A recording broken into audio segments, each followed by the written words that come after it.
Absolutely gutted. Absolutely 1,000,000% gutted. And what am I talking about? Newcastle have had an absolutely fantastic run of form lately, between both international breaks, which we're coming to the end of right now, and we'll be back in action on Saturday against Crystal Palace at 3 o'clock. We haven't lost a game. In the Champions League, we've managed to take 4 points out of 2 games. That wonderful draw in Milan, where they threw the kitchen sink at us, and we defended for our lives.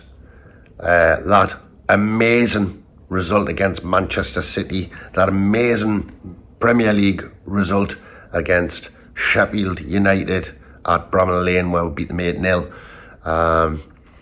and that fantastic, fabulous night in the Champions League, the first time in 20 odd years, playing Paris Saint-Germain, beating them 4-1. So why am I gutted? Well, gutted because the news did come out this morning. I was reading the Gazzetta dello Sport here in Italy, here in Rome, and I think we all know that Sandro Tonali, our Italian midfielder, has admitted to betting on AC Milan games in his past.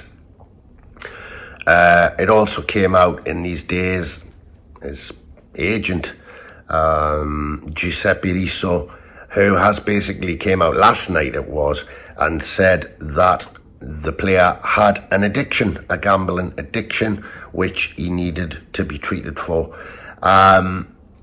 This is unbelievable news, sad, and like I say, like I've already said, I'm absolutely gutted about it. Obviously, the Italian Federation in Turin have been investigating this.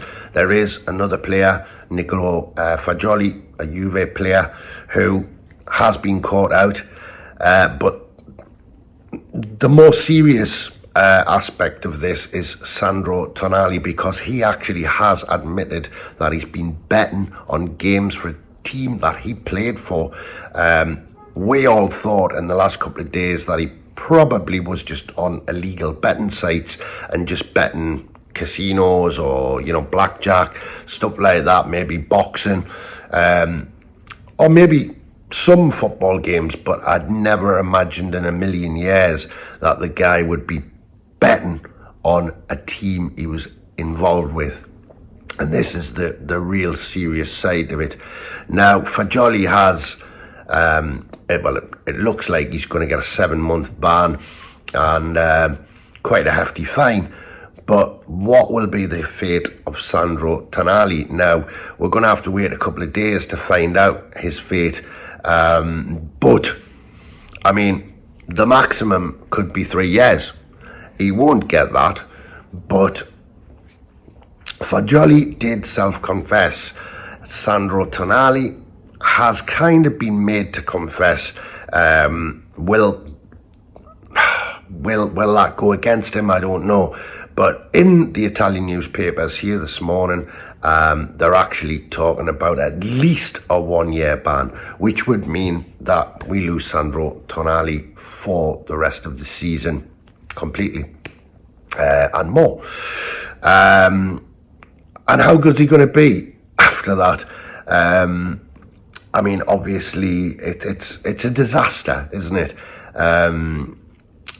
It was a transfer dream for us to get Sandro Tonali. I've watched him for quite a long time, and I couldn't believe that we were poaching this player from AC Milan.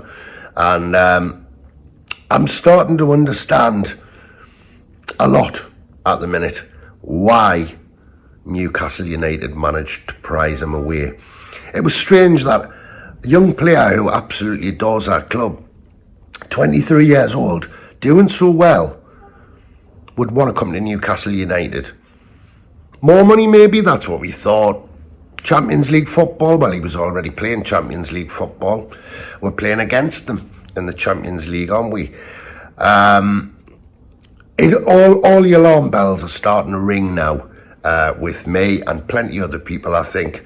I was speaking to quite a few Italian people this morning, a few neighbours, a few friends, while out doing some shopping, and they all seem to have come to the same conclusion that AC Milan knew fine well about his betting addiction, and they knew that there was going to be trouble ahead, and basically they decided to offload Tonali to Newcastle.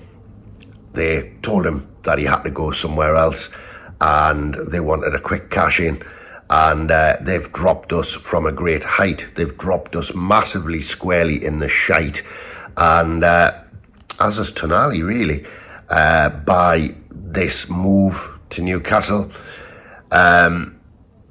I was really dreaming of a great, fantastic future for this lad at Newcastle, mucking in the midfield, and you know what a great player he is, and we've seen some great stuff from him in these past weeks.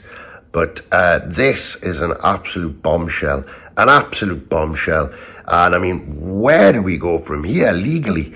I really don't know how this is going to work. I mean, you know, the most expensive export from Italy ever, £55 million, and this is just unbelievable.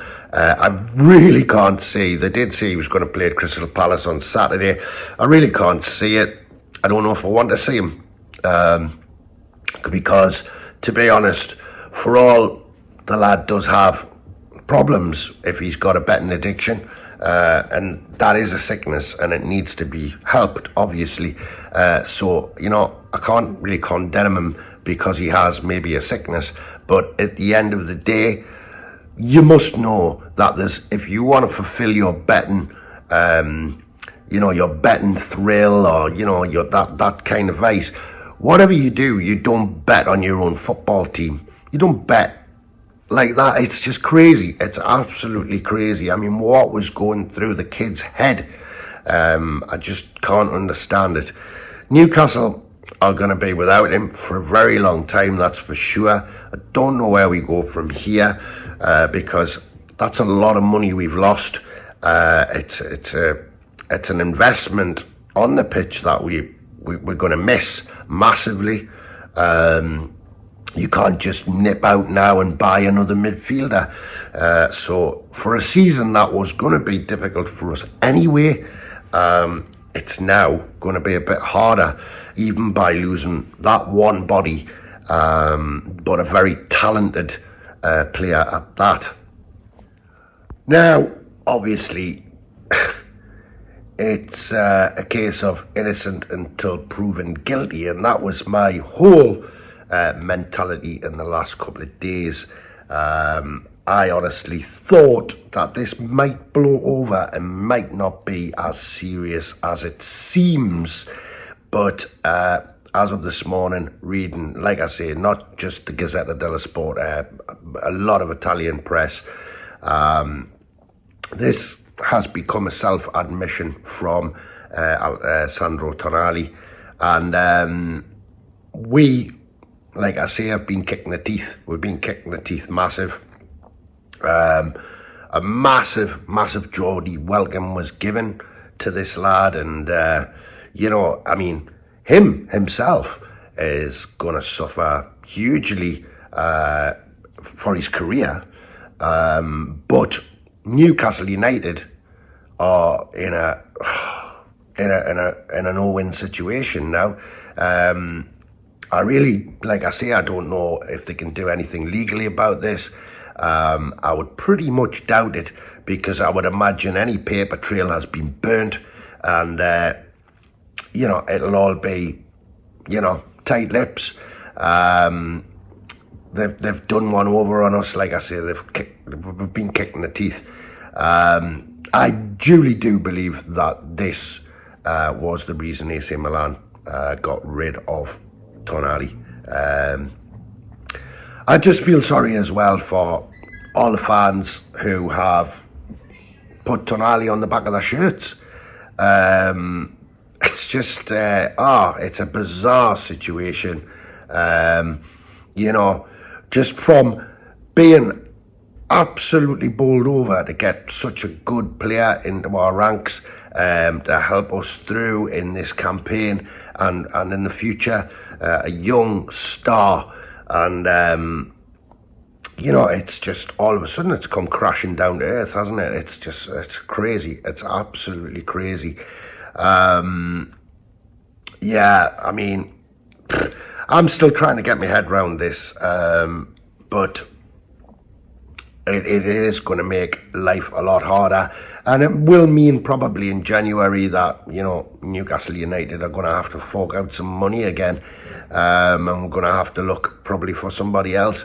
Now, like I say, you know, I don't want to, it sounds like I'm kind of hanging this kid already, but to be honest, from what I've read in the Italian press this morning, there is no way that they could write this without it being liable. So I think, you know, it is what it is, and I think we've got to kind of just swallow it, accept it, and I just know for a fact that this kid is not going to be playing for our team for a long time.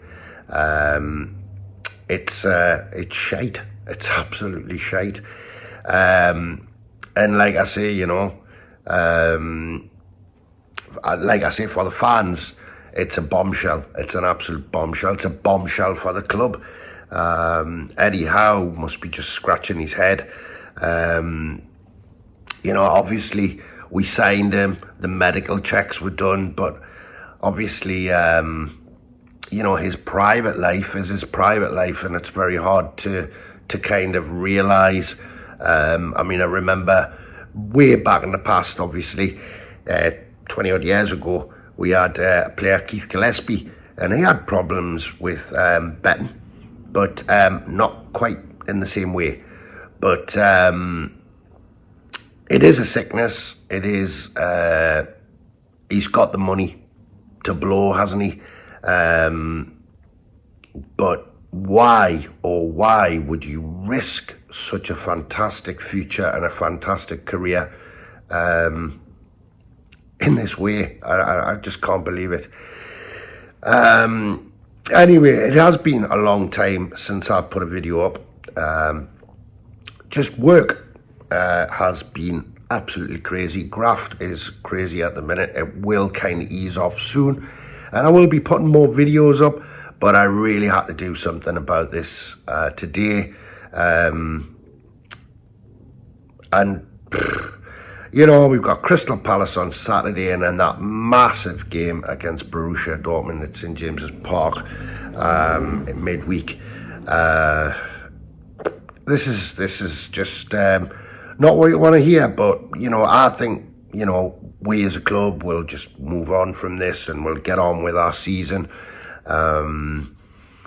But yeah, really dreadful news. And anyway, that's all I've got to say at the moment. If we hear anything else in the next few days, I'll try and put something up.